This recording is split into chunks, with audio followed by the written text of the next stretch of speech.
vu le péché d'Acan, suite à la prise de Jéricho. Et je me suis dit, tiens, ce serait bien de faire aussi la révolte de Corée. Surtout que la révolte de Corée est quelque chose d'assez exceptionnel dans la parole de Dieu, puisqu'il a été englouti par la terre, etc. Il y avait un certain nombre d'hommes, il y a eu des morts par la suite. Enfin, c'est assez, on va dire, c'est terrible comme situation. Et on a un peu de mal à discerner ce qui s'est vraiment passé. Surtout qu'on est très attiré par la fin exceptionnelle du récit, donc on ne capte pas trop ce qui s'est passé.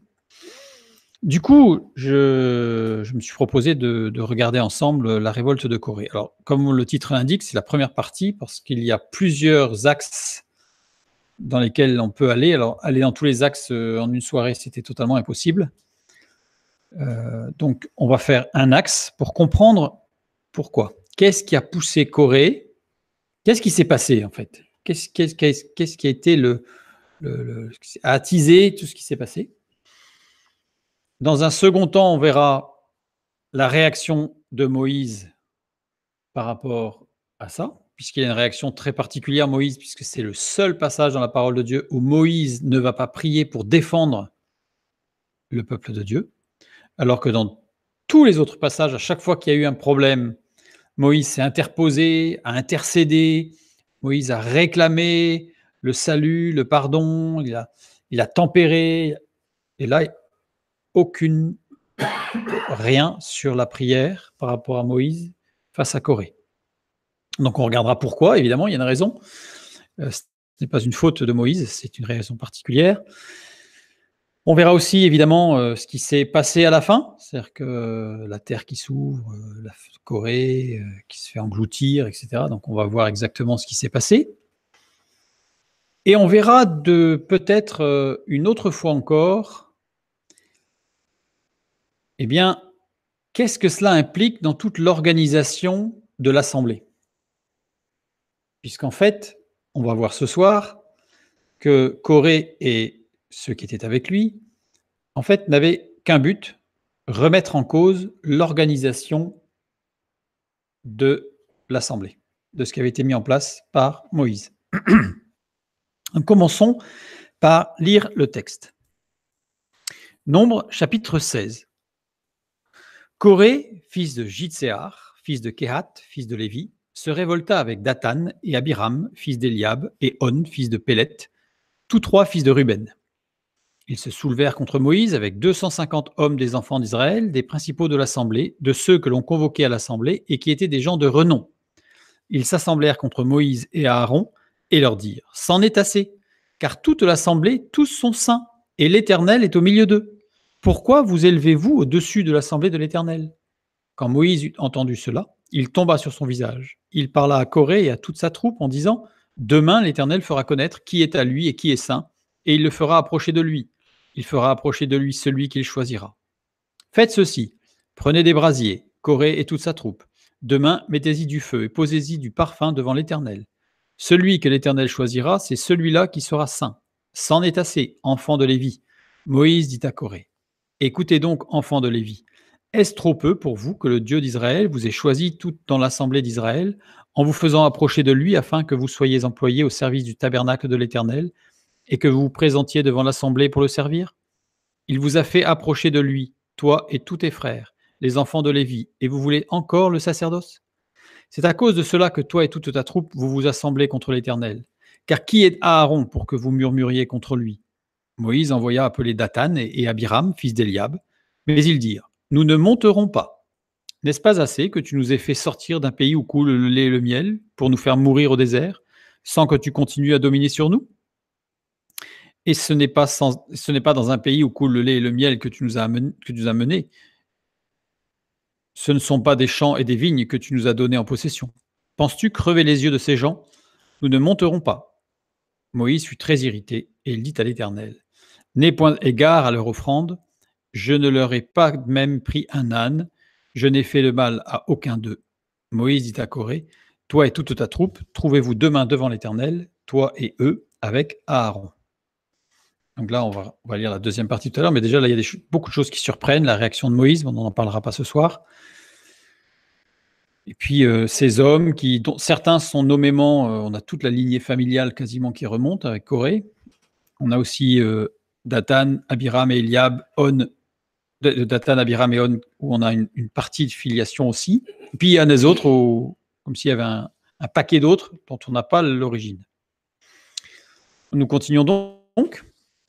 Prenez chacun votre brasier, mettez-y du parfum et présentez devant l'Éternel chacun votre brasier. Il y aura 250 brasiers.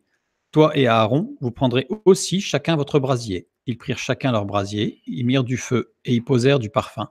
Et ils se tinrent à l'entrée de la tente d'assignation avec Moïse et Aaron. Et Coré convoqua toute l'assemblée contre Moïse et Aaron à l'entrée de la tente d'assignation. Alors la gloire de l'Éternel apparut à toute l'assemblée.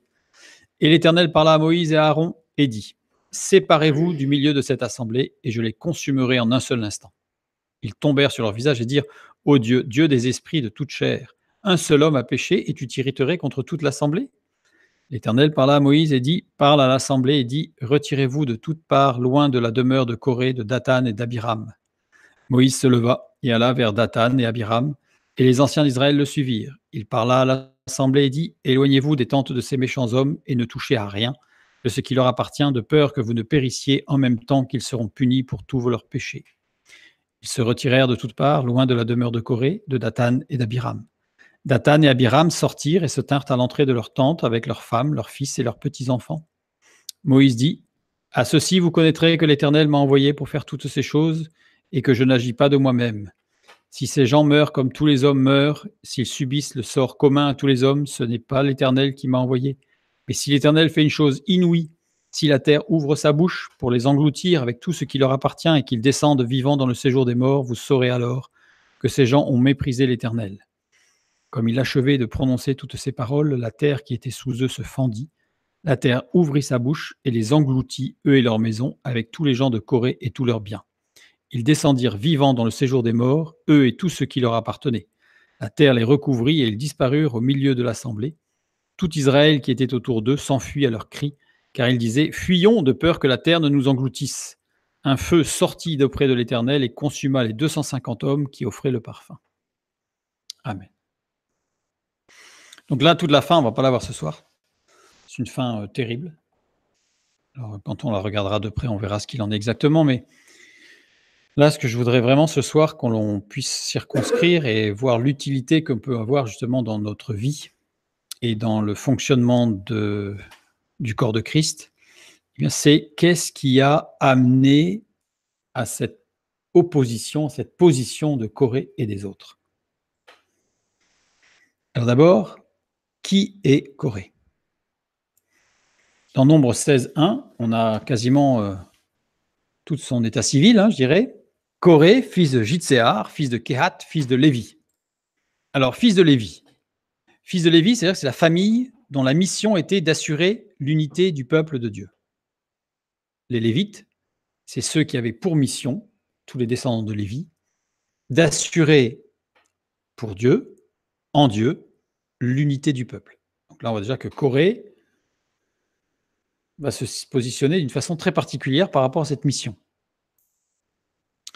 Alors, Lévi a eu plusieurs enfants, donc Kehat, c'est écrit ici, mais il a aussi Gershom, et il a eu Merari. Je les ai écrits là, de gauche à droite, dans l'ordre. Gershom l'aîné, Kehat, Merari.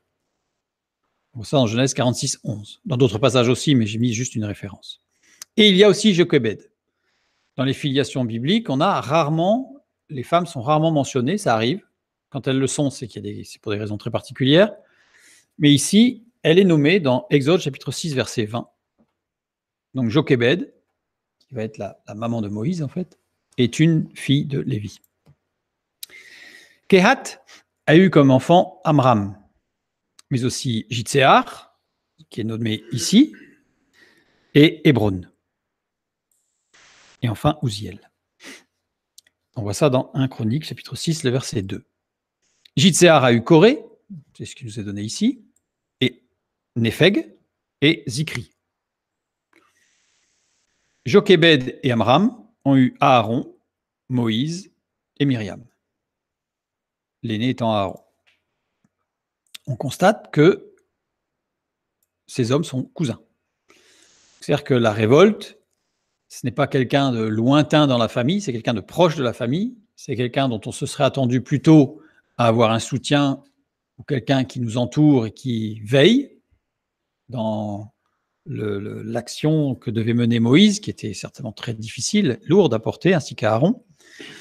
Ils étaient cousins.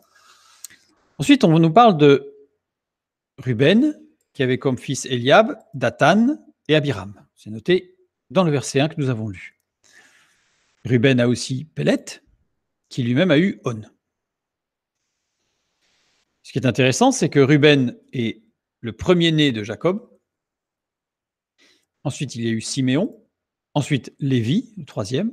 Et ensuite, Juda, Dan, Nephtali, Gad, Azer, Issachar, Zabulon, Dina et Joseph. Donc, Ruben est l'aîné de la famille. Et on va voir que ça va avoir de l'importance. Coré était l'aîné de sa famille.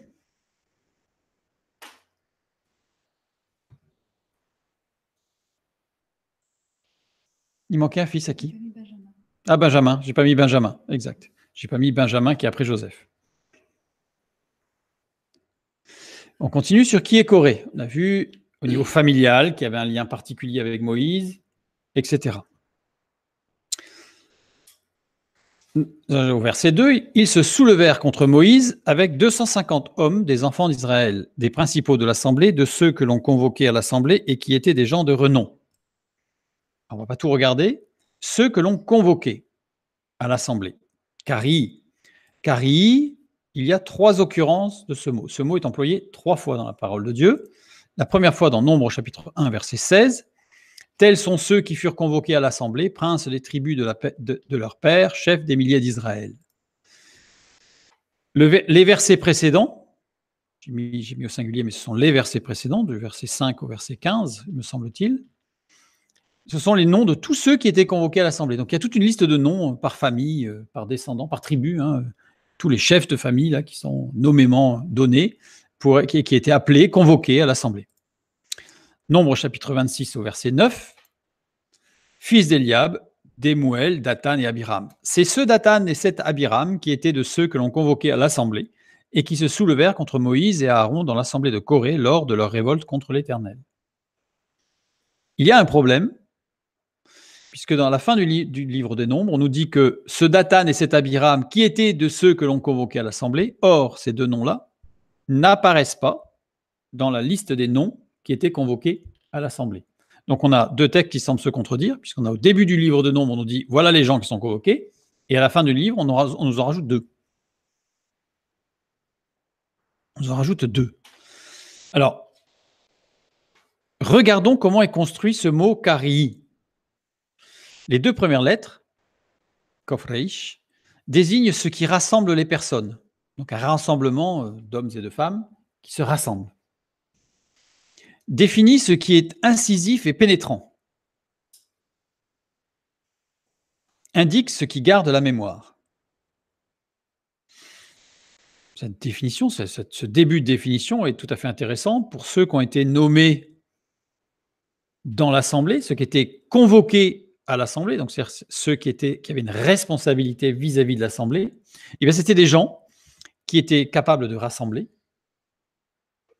C'était des gens qui étaient incisifs et pénétrants, c'est-à-dire qui avaient un regard précis, net, clair et qui étaient capables d'aller jusqu'au fond des choses. Et c'était des personnes qui avaient de la mémoire et qui permettaient de garder la mémoire, donc qui étaient des repères. Les 2 dernières lettres désignent la faculté potentielle des choses, c'est-à-dire qu'il y a un potentiel derrière tout ça. Alors, ce qui est intéressant, c'est que Coré, Dathan, Abiram, On et les 250 sont ceux que l'on convoquait, alors que tous ne faisaient pas partie de la liste des noms de ceux qui étaient convoqués. Non seulement Coré ne fait pas partie, Dathan non plus, Abiram non plus, et il y avait 250 avec eux, or dans la liste des noms, il n'y en a pas 250. Donc on voit qu'il y a comme s'il y avait 2 types de personnes. Et en fait, la définition et la structure sémantique de ce mot construit de cette manière-là et à 3 reprises uniquement dans le livre des Nombres seulement, eh bien, il y avait 2 types de personnes importantes au niveau de non seulement plus large encore que l'Assemblée, hein, mais au niveau du peuple de Dieu. Il y avait 2 types de personnes. Il y avait, j'ai mis importante entre guillemets, on va voir pourquoi. Il y a celles qui avaient des responsabilités officielles dans l'Assemblée, c'est-à-dire ceux qui avaient été nommément responsables et convocables à l'Assemblée, donc c'est-à-dire des personnes qui avaient un rôle, on va dire, si on reprenait un terme plus néo-testamentaire, du Nouveau Testament, on dirait des anciens, donc des personnes qui avaient une responsabilité reconnue, je dirais officiellement, et de Dieu, puisque c'est Dieu qui les avait appelés, donc c'est vraiment des personnes reconnues par Dieu, et celles qui avaient des responsabilités officieuses dans l'Assemblée. Qui sont ces personnes qui avaient des responsabilités officieuses? Eh bien, ce sont des gens de renom, ceux-là. Des gens, et le mot qui est pris pour Jean, c'est Anasi. Anasi, on a déjà vu qu'il existe 3 mots désignant la condition humaine. Il existe Adam, qui désigne celui qui est potentiel. Il existe Enovsh et il existe Yesh. Donc Adam, c'est celui qui est potentiel en Dieu.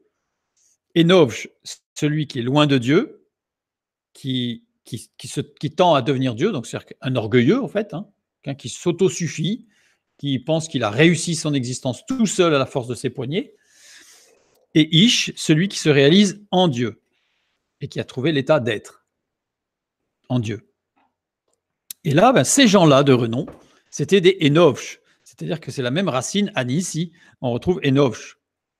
Donc, à nouveau, comme dans notre étude sur Jéricho, on voit que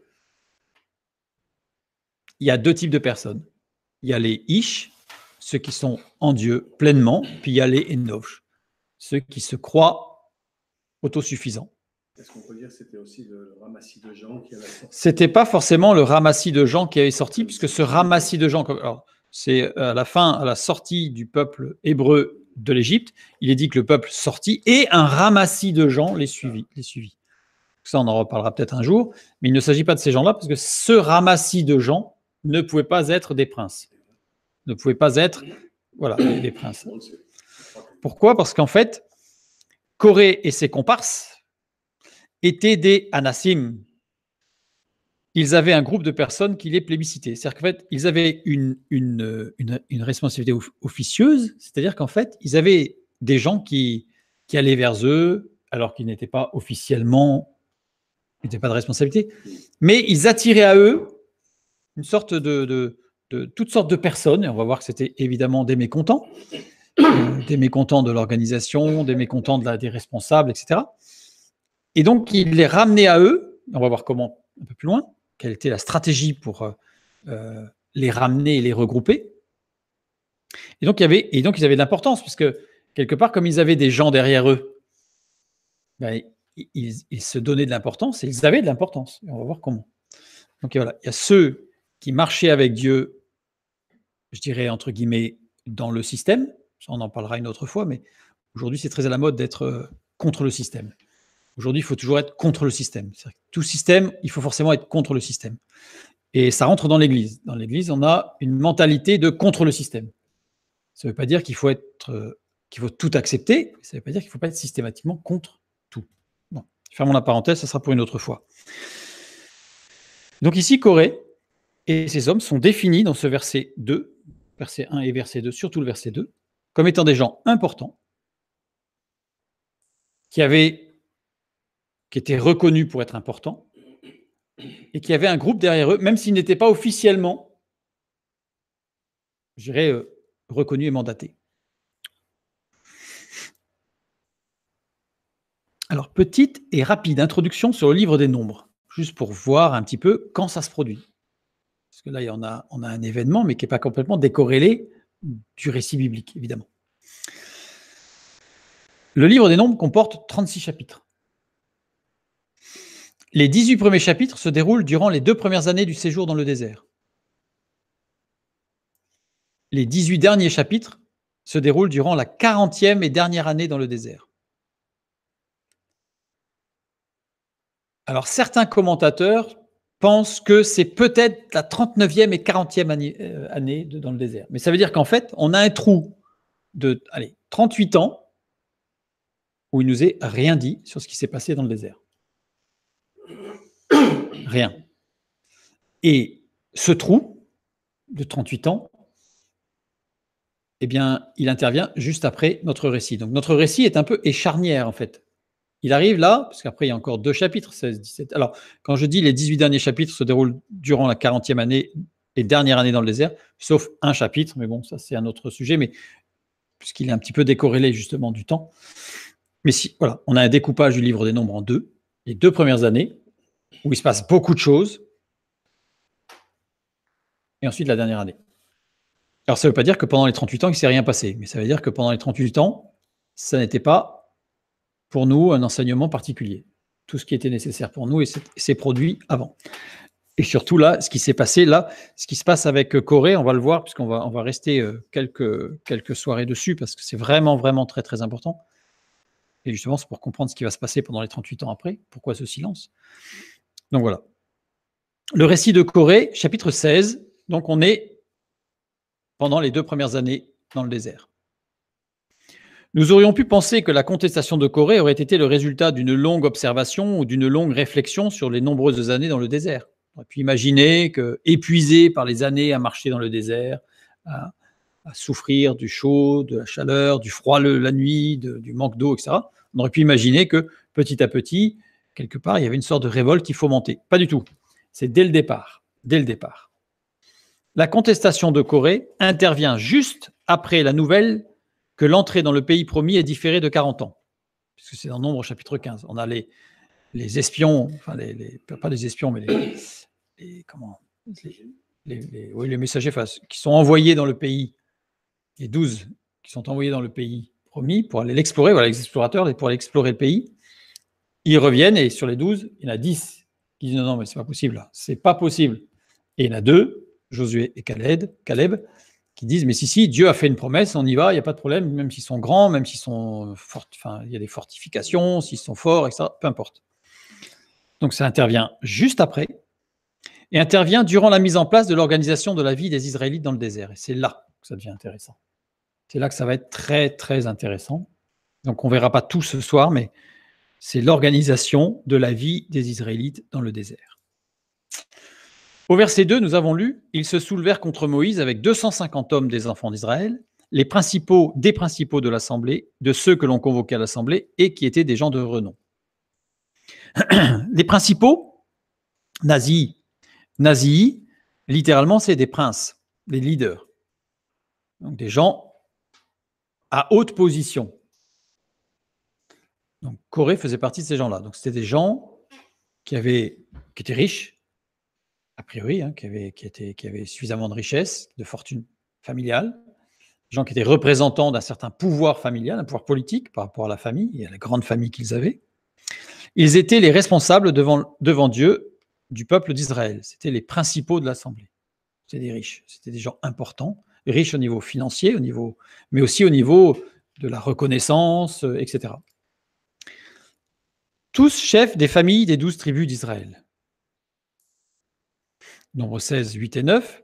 Moïse dit à Corée, « Écoutez donc, enfants de Lévi, est-ce trop peu pour vous que le Dieu d'Israël vous ait choisi dans l'assemblée d'Israël en vous faisant approcher de lui, afin que vous soyez employés au service du tabernacle de l'Éternel et que vous vous présentiez devant l'assemblée pour la servir. » Le service auprès de Dieu a été transféré aux fils de Lévi. C'est-à-dire qu'avant ce passage-là, avant quelques chapitres avant, mais ce qui va se passer, le service au tabernacle se faisait par toutes les familles. Et il y a eu un transfert, il y a eu une organisation de mise en place que Dieu a sollicité, et on va voir pourquoi, parce qu'il y a un aspect prophétique, en disant non, ce n'est plus toutes les tribus qui vont me servir au tabernacle, c'est la famille de Lévi. La révolte de Corée intervient quand la responsabilité du service pour Dieu est passée aux enfants de Lévi. C'est-à-dire qu'il y a eu un transfert, et ils ont perdu quelque part, ils ont perdu une responsabilité sacerdotale. Mais on va se dire, oui, mais il y a un problème. Ok, on aurait pu imaginer que Corée se serait révolté à cause de ça, mais non, puisque Corée était un descendant de Lévi. Donc, en tant que descendant de Lévi, de toute façon, il continuait à exercer le sacerdoce. Donc, il y a Ça ne paraît pas être en corrélation. Je reprends ce que nous avons vu au verset 2 pour continuer. Fils de Lévi, les seuls qui n'avaient pas de territoire propre en terre d'Israël. C'est-à-dire que les fils de Lévi, c'est juste pour comprendre en fait ce qui s'est passé là au transfert, les fils de Lévi sont les seuls qui n'avaient pas de terre en Israël. C'est pour ça qu'il y avait une dîme qui devait être donnée aux fils de Lévi, parce qu'ils n'avaient pas de propriété terrienne. Lévi, Lévi en hébreu, vient du verbe lava, qui veut dire ajouter, assembler, en étant réunis par un lien, par un greffage, par collage. Comment est construit le mot Lévi? Lévi, c'est une racine, cette fois-ci, les 3 lettres, désigne un élément ajouté. On comprend. Si je me renvoie maintenant vers Romains chapitre 11, versets 17 et 18, mais si quelques-unes des branches ont été retranchées, et si toi qui étais un olivier sauvage, tu as été hanté à leur place et rendu participant de la racine et de la graisse de l'olivier, ne te glorifie pas aux dépens de ces branches. Si tu te glorifies, sache que ce n'est pas toi qui portes la racine, mais c'est que c'est la racine qui te porte. En fait, on va voir que le transfert du service de toutes les tribus d'Israël vers Lévi a une portée prophétique par rapport à l'œuvre de Christ et à l'Église. Ça ne veut pas dire que, comme le dit Paul au l'Épître aux Romains, ça ne veut pas dire qu'on se sépare complètement des racines. L'Église est hantée, est greffée sur l'olivier franc. Et dans Hébreux 13, 14, nous lisons « Car nous n'avons point ici-bas de cité permanente, mais nous cherchons celle qui est à venir. » C'est-à-dire qu'en tant que membres du corps de Christ, nous n'avons pas de propriété terrestre ici-bas. Donc en fait, il y a un aspect prophétique, messianique, de ce transfert de responsabilité du service de Dieu des tribus au fils de Lévi. Il s'agissait d'une action dirigée par Dieu, ce transfert. Ce n'est pas Moïse tout d'un coup qui a décidé que, parce que c'était sa famille, parce que c'est ce qu'on pourrait penser en disant, attendez, c'est sympathique, mais il y a lui, il y a Aaron, c'est son frère, son grand frère. Il donne le sacerdoce à Aaron pour l'éternité, ça fait pour toutes les descendances. Donc, ça fait un peu, je mets tout chez moi, quoi. Non, c'est Dieu qui a choisi toute chose. Donc, il s'agissait d'une action dirigée par Dieu qui ne pouvait être perçue que par la foi, avec une dimension prophétique et messianique. Donc, celui qui n'avait pas cette dimension prophétique ne pouvait pas voir la portée de ce que Dieu était en train de faire.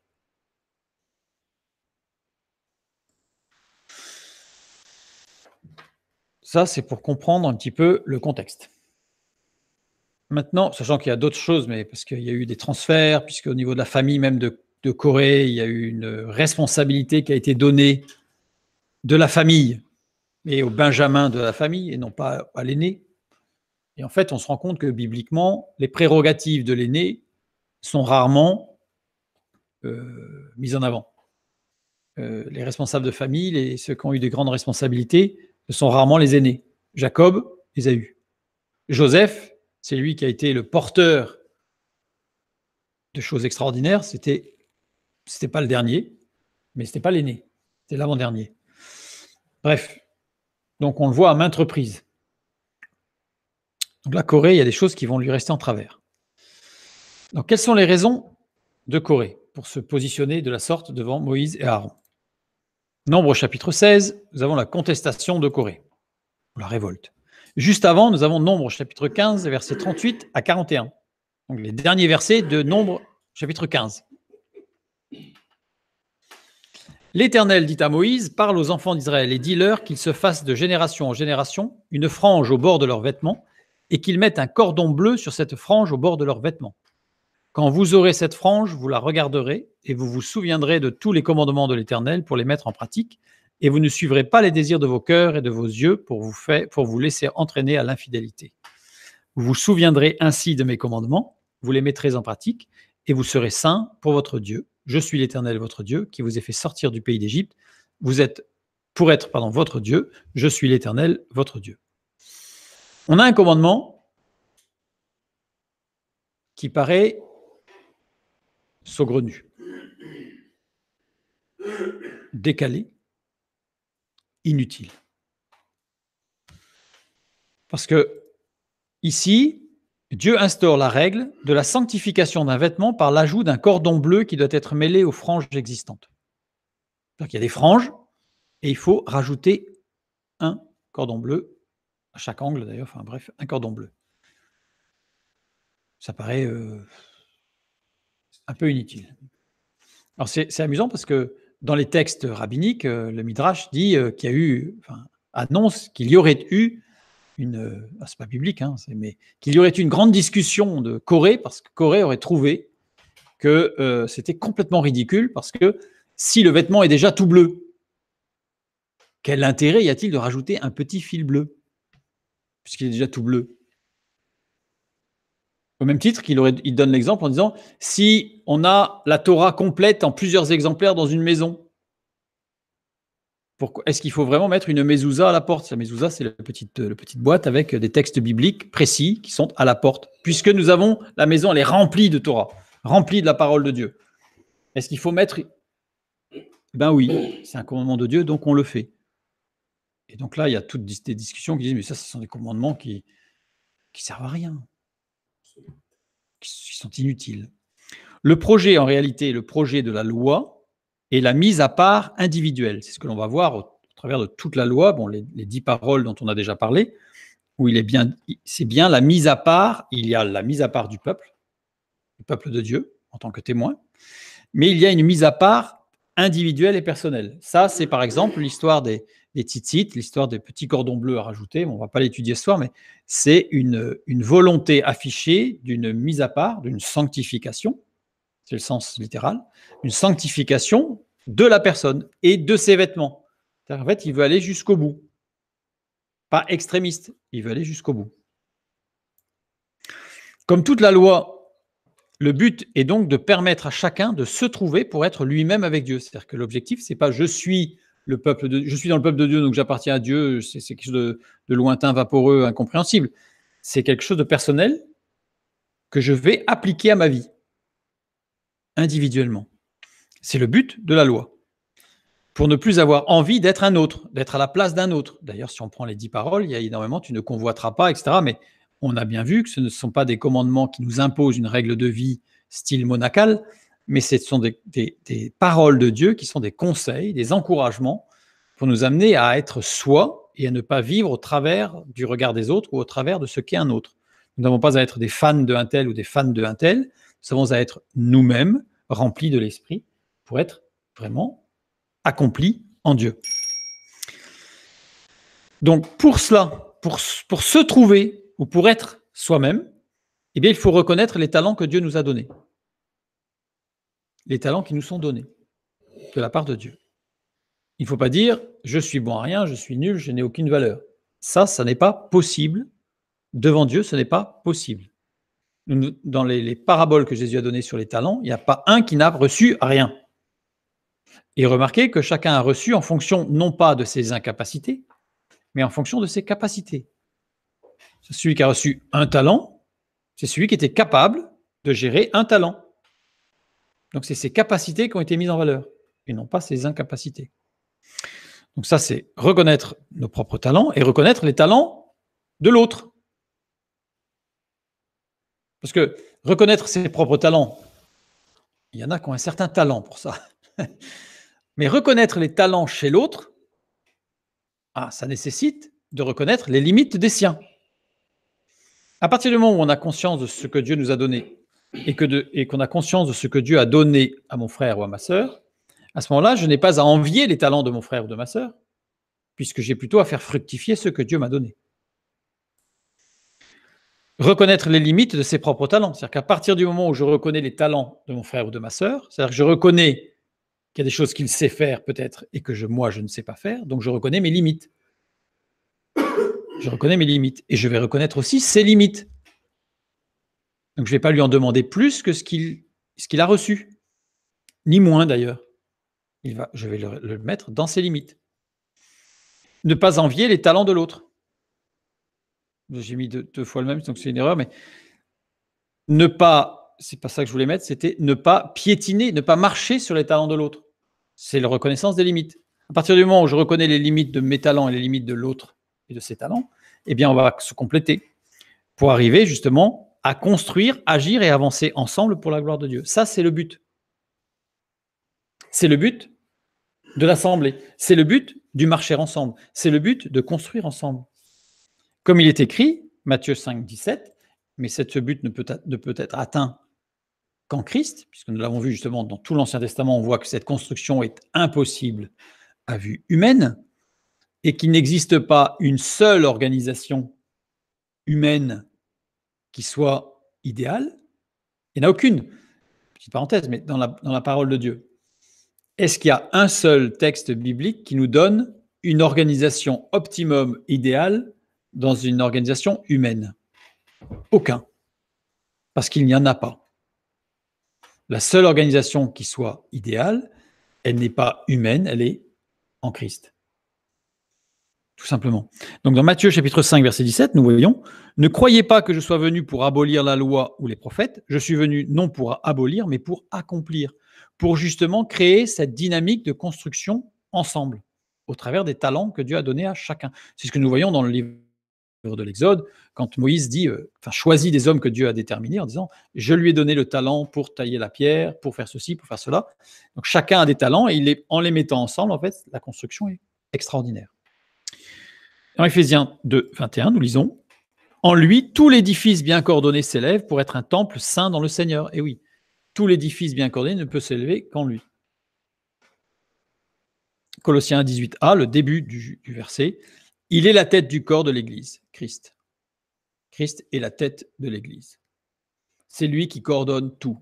C'est lui qui permet à chacun de faire fructifier ses talents dans les limites du respect des talents de l'autre.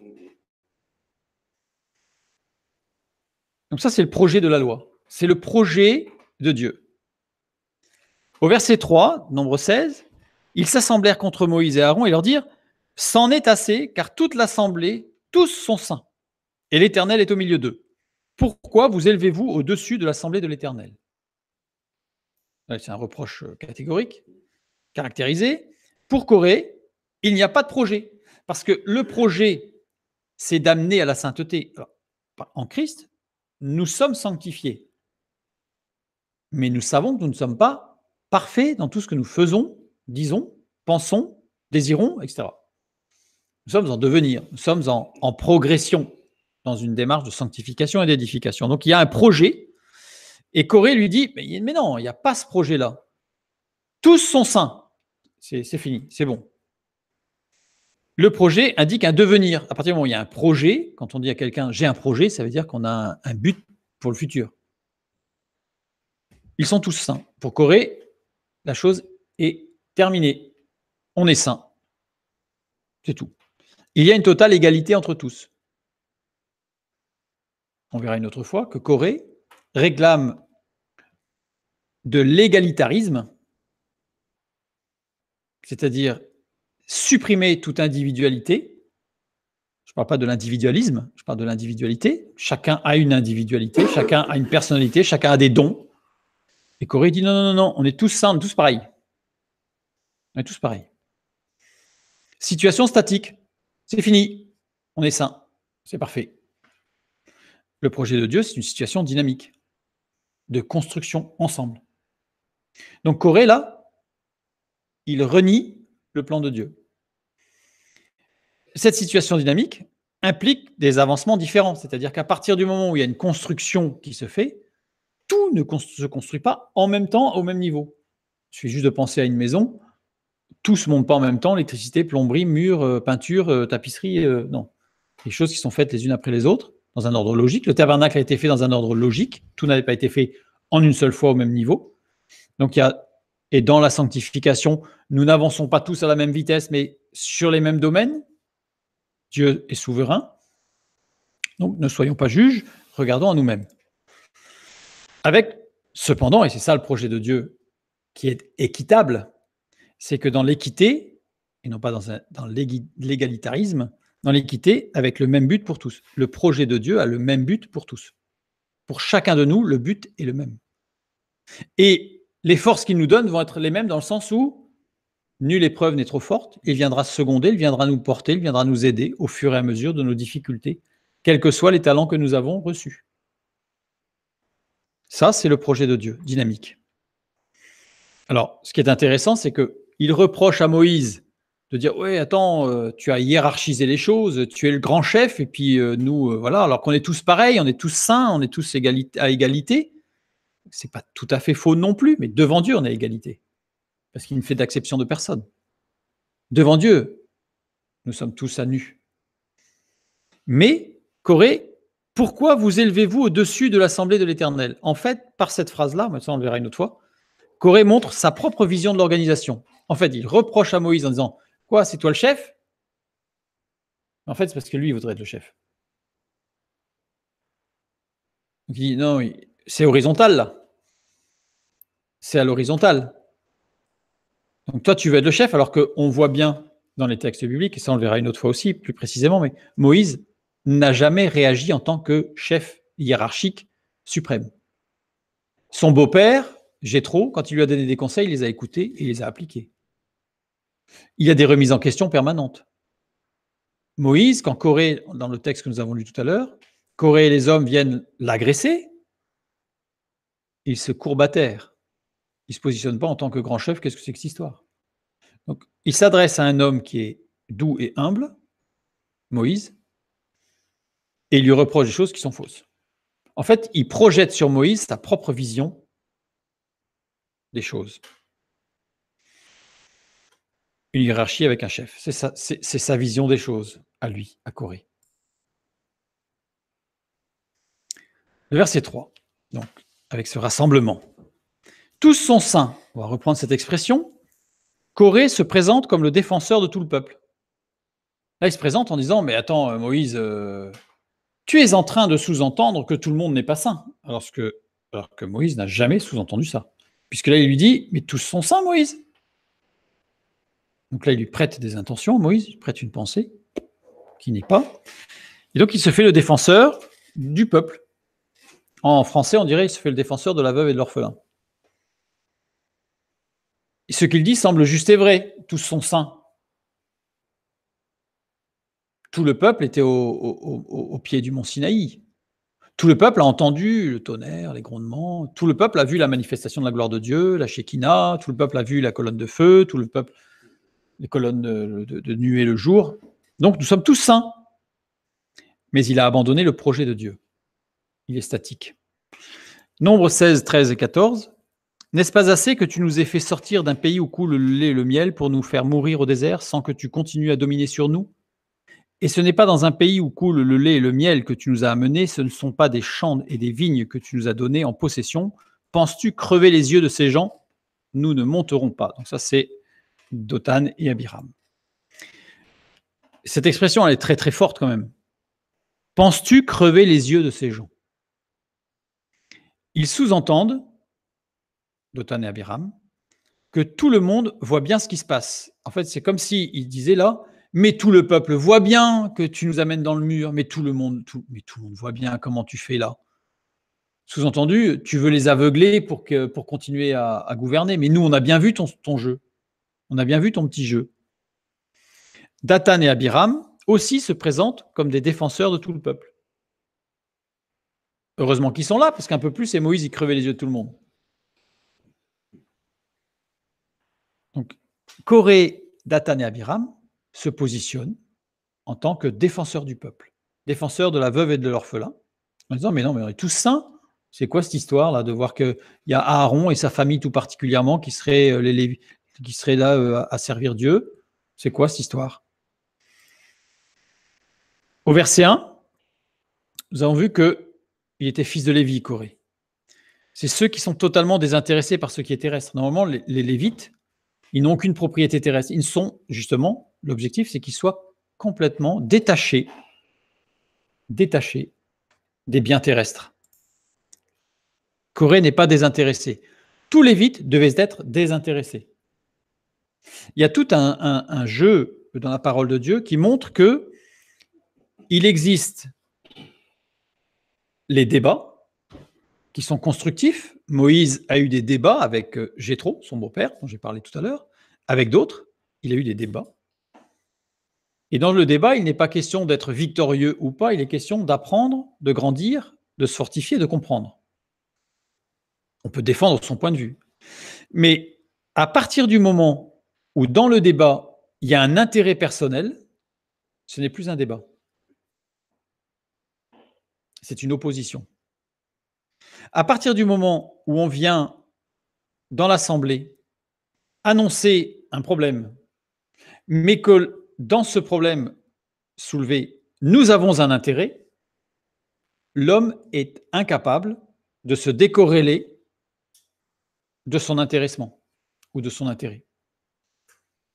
Donc la parole de Dieu montre bien que, et c'est pour ça que les Lévites, qui devaient avoir un regard sur toute l'organisation, devaient être complètement désintéressés, c'est-à-dire qu'en fait, ils avaient un regard juste, puisque de toute façon, ça ne les intéressait pas. Ils ne risquaient pas d'en recevoir quelque chose de positif ou de négatif. Mais à partir du moment où quelqu'un est intéressé, ça ne colle pas. Or là, Coré, Dathan et Abiram sont très clairement intéressés. Nombre 16, 8 à 10. Moïse dit à Coré, écoutez donc, enfants de Lévi, est-ce trop peu pour vous que le Dieu d'Israël vous ait choisi pour l'Assemblée d'Israël, dans l'Assemblée d'Israël, en vous faisant approcher de lui afin que vous soyez employés au service du tabernacle de l'Éternel et que vous vous présentiez devant l'Assemblée pour la servir. Il vous a fait approcher de lui, toi et tous tes frères, donc par la Corée là, les enfants de Lévi, et vous voulez encore le sacerdoce. Tu veux encore autre chose. Coré voulait remplacer Moïse. Coré voulait être le chef. Coré voulait être en vue, voulait que ce soit lui qui commande. Donc il a projeté sur Moïse ses propres intentions. Comme on dit souvent, quand on veut tuer son chien, on dit qu'il a la rage. Donc là, en fait, Coré a reproché à Moïse ce que lui-même désirait. Ça se voit à maintes reprises dans l'histoire du peuple d'Israël, ça se voit à maintes reprises dans l'histoire tout court de l'homme, où des hommes ont fait des putschs, ont renversé des dictatures, ont renversé des royaumes, ont renversé toutes sortes de gouvernements pour instaurer quelque chose qui, en réalité, était la même. En fait, on reproche à l'autre ce que l'on désire, bien souvent. Quand il y a un intérêt, c'est ça. Bien souvent, on projette sur l'autre.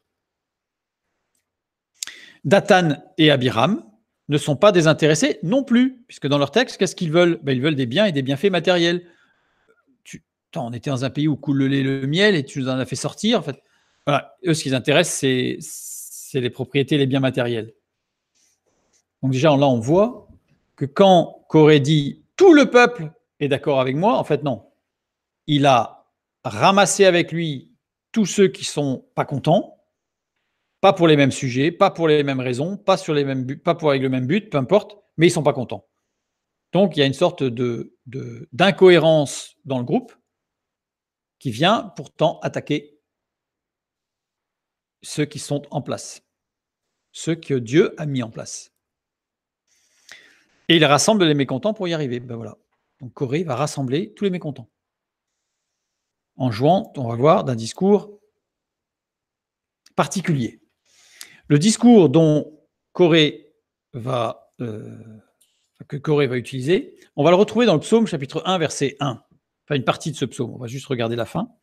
Il est dit « Heureux l'homme qui ne marche pas selon le conseil des méchants, qui ne s'arrête pas sur la voie des pécheurs et qui ne s'assied pas en compagnie des moqueurs. » On va juste s'arrêter sur la dernière partie, qui ne s'assied pas en compagnie des moqueurs.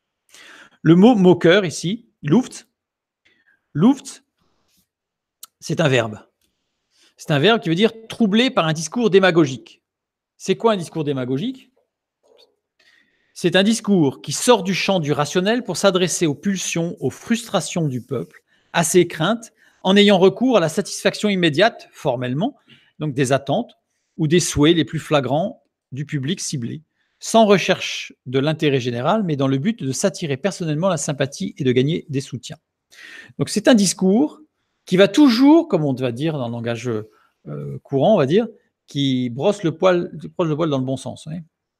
Donc il fait toujours attention de « Ah oui, tu as raison, ah oui, ça, je trouve que ça ne va pas, ah oui, c'est vrai que ça ne va pas ». En fait, on va toujours dans le bon sens pour satisfaire les pulsions, les frustrations, les désagréments, les craintes. Donc on va toujours dans le bon sens. Ça, c'est un discours démagogique. L'objectif, c'est de s'attirer la bienveillance de celui avec qui on parle. Donc, heureux celui qui ne s'assied pas en compagnie des moqueurs. C'est un verbe, on a vu ce verbe lutz, conjugué au mode participe. Ça veut dire que littéralement, c'est heureux l'homme qui ne marche pas selon le conseil des méchants, qui ne s'arrête pas sur la voie des pécheurs, et qui ne s'assied pas en compagnie de celui qui est en train de tenir un discours démagogique. C'est-à-dire qu'à partir du moment où on voit qu'on a un frère, une sœur, qui part dans un discours démagogique, c'est-à-dire qui part dans une sorte de flatterie négative pour satisfaire des choses qui sont mauvaises, alors on n'y reste pas. Ça ne veut pas dire que ce frère ou cette sœur, il faut la rejeter. Mais ça veut dire que pendant ce discours-là, nous, on ne participe absolument pas, donc on se retire. Une attitude tout à fait sage. Et ce que l'apôtre Paul va reprendre en Éphésiens 5-6, quand il va dire que personne ne vous séduise par de vains discours, car c'est à cause de ces choses que la colère de Dieu vient sur les fils de la rébellion. Le mot rébellion ici, c'est apeitheia, qui veut dire obstination dans l'opposition. Car la colère de Dieu, on a déjà vu ce que c'était, c'est une réaction de justice, vient sur les fils de l'opposition et de l'obstination dans l'opposition. L'opposition presque systématique. Vous avez des gens qui sont systématiquement en opposition avec un système établi. Ils vont être contre le code de la route, contre les responsables, le chef au travail, contre les institutions bancaires, contre, je ne dis pas que tout est formidable, mais c'est des gens qui sont systématiquement contre. Surtout aujourd'hui, l'ère actuelle, c'est très bien vu d'être contre le système. Il faut être contre le système. Et donc, on a des gens qui sont systématiquement contre tout dans les églises. Là, on avait Corée, il était contre tout. Dathan, Abiram, contre aussi. Corée a rassemblé les mécontents par un discours démagogique. Dathan, Abiram et On, c'est Dathan, en tant que descendant de l'aîné de la famille du patriarche Jacob, il demande un droit particulier. C'est pour ça que dans le texte, il nous est dit fils de Ruben, ça monte jusqu'à Ruben, c'est pour insister sur le fait que c'est le premier-né, Ruben. Corée, lui aussi, était le premier-né de sa famille. Donc, en tant que premier-né, quand même, il y a un minimum, quoi. Il y a un minimum. Ce n'est pas tenir compte de la parole de Dieu. Si on analyse bien, ça pouvait paraître juste, à vue humaine, mais en regardant bien dans la parole de Dieu, on se rend compte que les propos de ces hommes sont contre la parole de Dieu en réalité, puisqu'il est écrit dans Genèse 49:4, une parole de Dieu à l'encontre de Ruben et ses descendants, impétueux comme les eaux, tu n'auras pas la prééminence, car tu es monté sur la couche de ton père, tu as souillé ma couche en y montant. C'est-à-dire que Ruben a perdu toute prérogative de son droit d'aînesse, Dieu l'a clairement spécifié, et là on a ses descendants qui disent oui, mais enfin bon, quand même quoi. Ça revient tout à l'heure avec les tzitzit, etc. Si Dieu donne quelque chose, demande quelque chose, on applique ce que Dieu demande. On a aujourd'hui un vent complet sur l'Église dans les temps modernes, depuis un siècle et demi, un petit peu plus. Puis l'introduction, et ça on verra ça aussi une autre fois, mais l'introduction de la philosophie des siècles de lumière dans l'Église, puisque l'homme est tellement plus intelligent qu'il faut qu'il dise à Dieu, non, mais là, la parole de Dieu, il y a des erreurs. Donc on n'applique pas. Mais non, ça ne sert à rien, c'est dépassé. C'est dépassé. Donc reprenons des textes du Nouveau Testament, des choses que l'apôtre Paul demande. Ah non, mais non, c'est dépassé. C'est dépassé. Alors on va nous parler d'homosexualité, en nous disant, mais non, il faut avoir une vision beaucoup plus moderne. Ah bon? Pourtant, l'apôtre Paul me semble être très clair sur le sujet. On va nous parler du voile. Ah non, mais ça c'était pour, voilà, ça c'était spécial, c'était pour. Non, mais ça, non. Donc prenons garde à devenir des Corée, des Abiram. Ce que la parole de Dieu a dit, ce qui est écrit dans la parole de Dieu est écrit. Les princes, les 250 là, ils voulaient, eux, renverser Aaron et sa famille. On le voit au verset 9 et 10 du chapitre 16, quand justement, on l'a lu tout à l'heure, Moïse reprend vertement en disant, mais attendez, vous avez déjà le service pour Dieu, vous voulez en plus le sacerdoce? Le sacerdoce, c'était Aaron. Donc là, ils ne visaient pas Moïse, eux. Donc, on voit encore que Corée, derrière lui, il traîne tous les mécontents, tous ceux qui voulaient rechercher des choses pour leur intérêt personnel à eux, et par un discours démagogique, il dit « je me fais le porte-parole de tous », mais en fait non. En fait non. Là aussi, c'était encore une parole de démagogue. C'est ne pas tenir compte de la parole de Dieu, de vouloir renverser Aaron. Parce que dans Exode 29, 9, Dieu a dit « Tu mettras une ceinture à Aaron et à ses fils, et tu attacheras des bonnets aux fils d'Aaron. Le sacerdoce leur appartiendra par une loi perpétuelle. Tu consacreras donc Aaron et ses fils. » Ça pouvait paraître juste. Mais prenons garde à ce qui peut paraître juste à vue humaine. Parce qu'il se peut que ce soit de la démagogie. Donc prenons toujours le temps de filtrer toute chose avec la parole de Dieu. Nous éviterons bien des écueils. Corée, lui, voulait renverser Moïse. Donc en fait, on a Corée qui veut renverser Moïse, on a les princes qui veulent renverser Aaron, et on a Dathan, Abiram et On, eux qui veulent retirer des biens, une double part quand même, je suis l'aîné, on est les aînés là, on est des descendants de l'aîné de Jacob, donc par rapport à tout ce qui revient à Jacob, on devrait en avoir une double part. On a tous les cas de figure, mais tout ça, ça fait un conglomérat de mécontents. Et il y en a quelques personnes qui vont être là pour dire hop, je récupère tout ça, moi, et je me fais le porte-parole.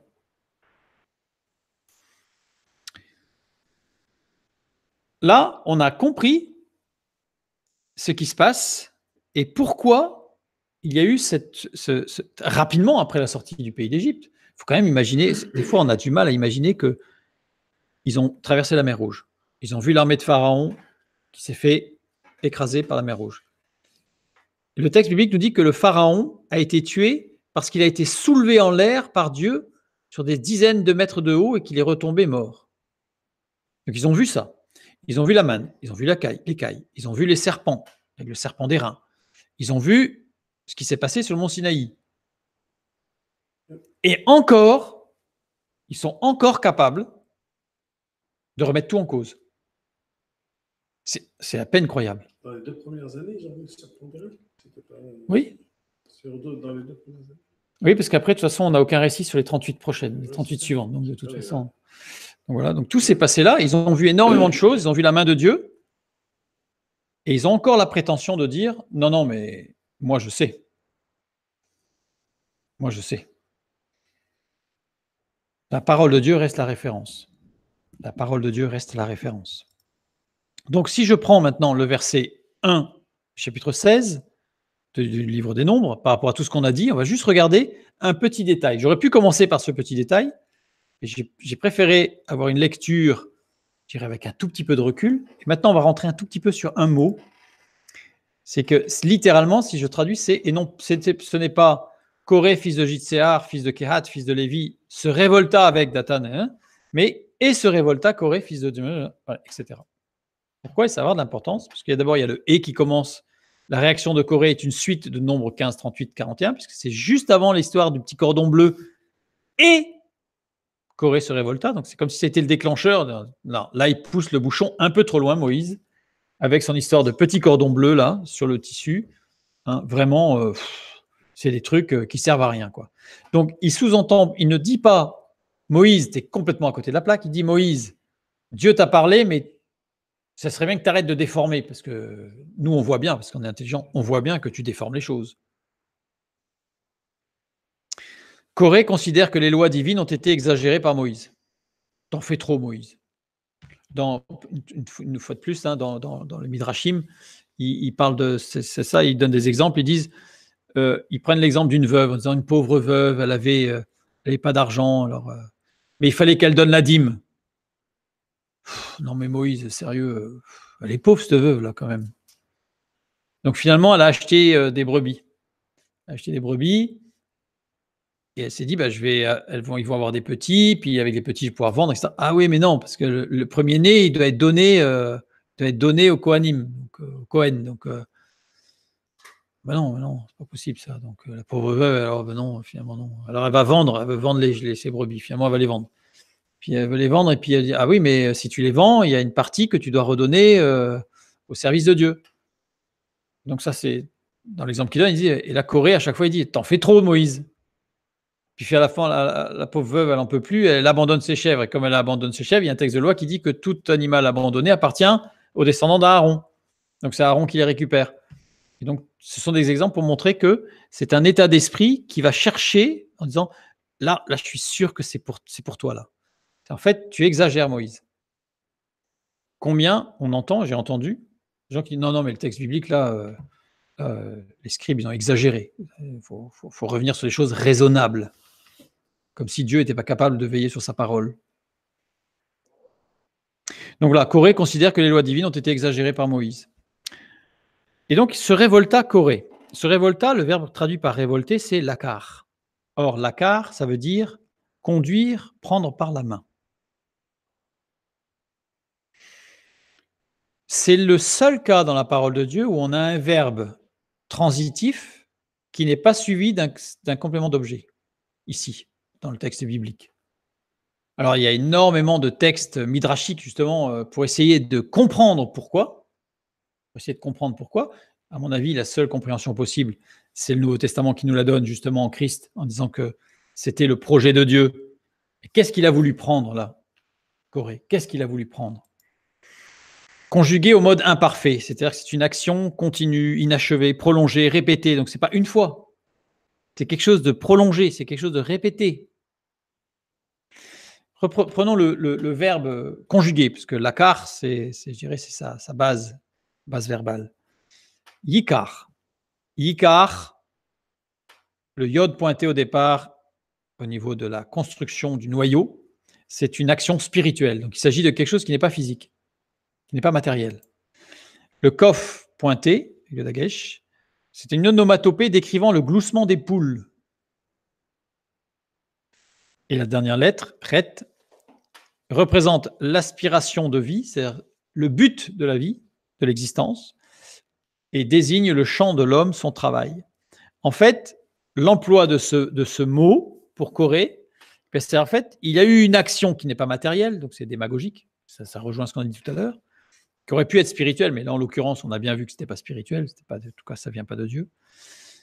Par la parole, et puis j'aime l'image de gloussement des poules, on a l'impression que là, on imagine bien le blablabla, et avec un énorme travail. C'était son travail à Corée depuis des mois, voire peut-être depuis les 2 ans qui sont sortis d'Égypte. Et bien, son travail, ça a été de ramener les mécontents, plutôt que de les exhorter comme a toujours fait Moïse. Moïse a toujours exhorté à revenir à Dieu, exhorté à se poser devant Dieu et agir en fonction des paroles de Dieu. Corée, lui, et blabla, un petit discours démagogique par-ci, un petit discours démagogique par-là. Il a réussi à rassembler les gens, à se donner de l'importance, à ce que tout le monde dise « Ah oui, Corée, c'est quelqu'un de bien ». Ça me rappelle un peu l'attitude d'Absalom vis-à-vis de David. Quand il allait voir les gens, leur disant « Ah mais non, tu comprends, il faut faire ceci. Ben non, ouais, je comprends, t'es malheureux, etc. » C'est un discours démagogique pour arriver à ses fins. Comme ça, il l'a amené tout le monde, comme on dit, il a mis tout le monde dans sa poche. Et à un moment donné, il a utilisé le mécontentement de tout le monde alors qu'il n'en avait rien à faire pour son bien propre. Pour son bien propre. Et après, il a fait pire que ce qu'il reprochait à son père. Je n'ai pas dit qu'il a fait pire que son père. Je dis qu'il a fait pire que ce qu'il reprochait à son père. Donc là, en fait, Corée, on a le même cas de figure. Et en fait, et blabla, et blabla, et blabla. Et le mot avec Datan Abiram, eh ben c'est V. V, ça veut dire ainsi que.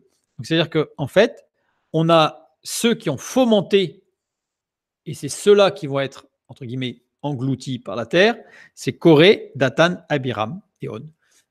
On est un peu à part dans ce qu'il a dans son action, et je ne vais pas regarder ce soir, on verra une autre fois. Mais on a là les 3 personnes, Corée en tête, qui avaient des discours démagogiques au sein de l'Assemblée, et qui, au lieu d'exhorter, au lieu d'amener à la limite jusqu'à Moïse, jusqu'à Dieu, les problèmes pour les résoudre, en fait, il les entretenait bien comme il faut pour fomenter une révolte et prendre le pouvoir. Avec, soi-disant, un égalitarisme, c'est-à-dire, soi-disant, tout le monde à l'horizontale. Dieu a donné des dons à certains, d'autres dons à d'autres, afin que tous puissent exprimer ces dons dans l'Assemblée et construire ensemble un corps vivant, bien équilibré et efficace.